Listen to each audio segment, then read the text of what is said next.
So I've been lucky enough to get my hands on one of these Electrolux 170, very kindly given to me by Darren. Actually, we did a swap. I gave him a 345 and he's given me this, so I'm over the moon.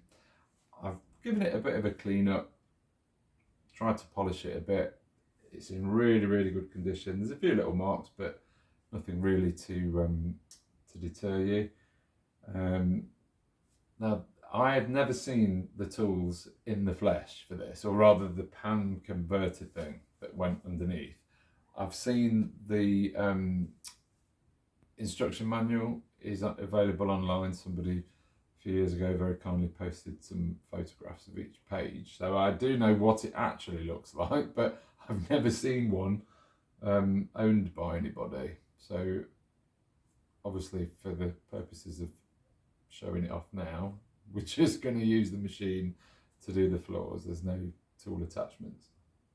Managed to get some genuine bags for it, which is really handy, and overall it's cleaned up quite nicely. It's a very dull day here, so the light is not terrible, and when I tried putting the ceiling lights on, everything went orange, and I thought, no, we'll just make do with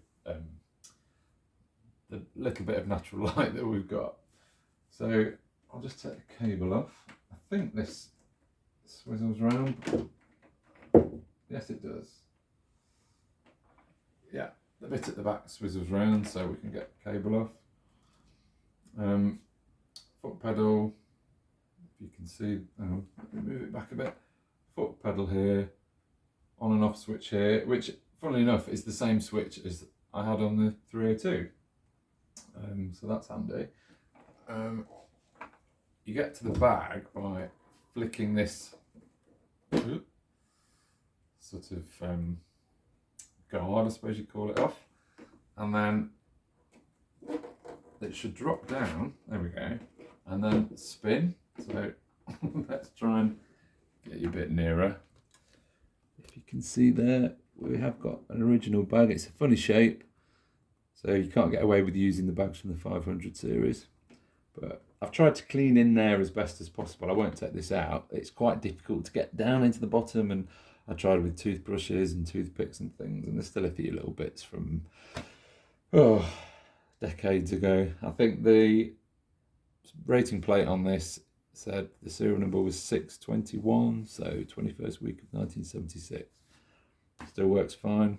Older than me, so good on her. So let's get this put back together,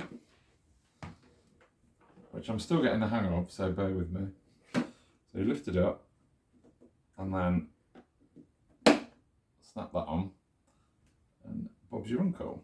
So I will get this plugged in and we'll give it a go.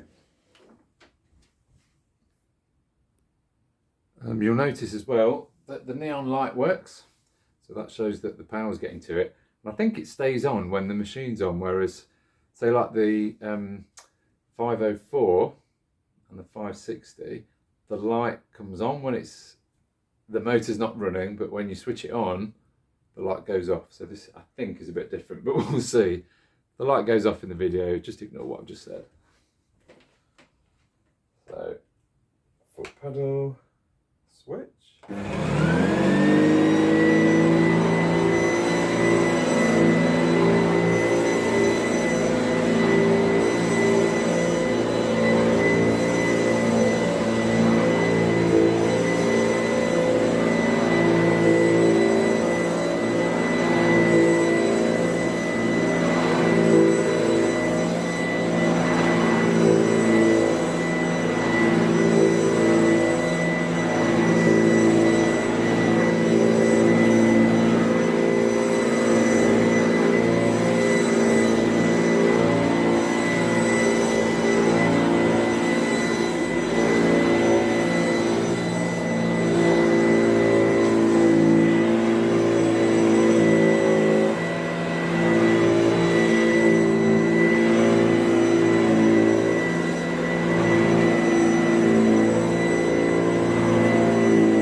yeah, that is a pretty good little machine. Probably hear the nice growl because it's got in its brush bar. It's like a fixed brush and a fixed beta bar.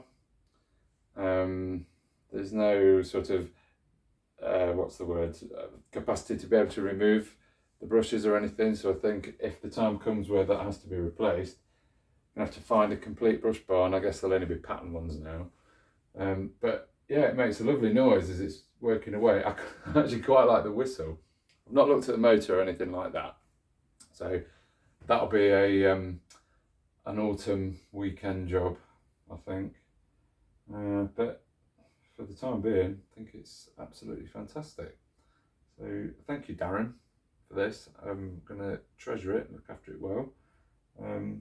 Yeah, and if anybody has got the pan converter and the tool, well, it's mainly the hose, isn't it? I think it's just a straightforward, like, plug-in hose. There's no 3-pin plug on it. It's just straight in. If anybody has got that, please share photos or do a little demo of it, because it'd be really good to see. But yeah, pretty impressed with this.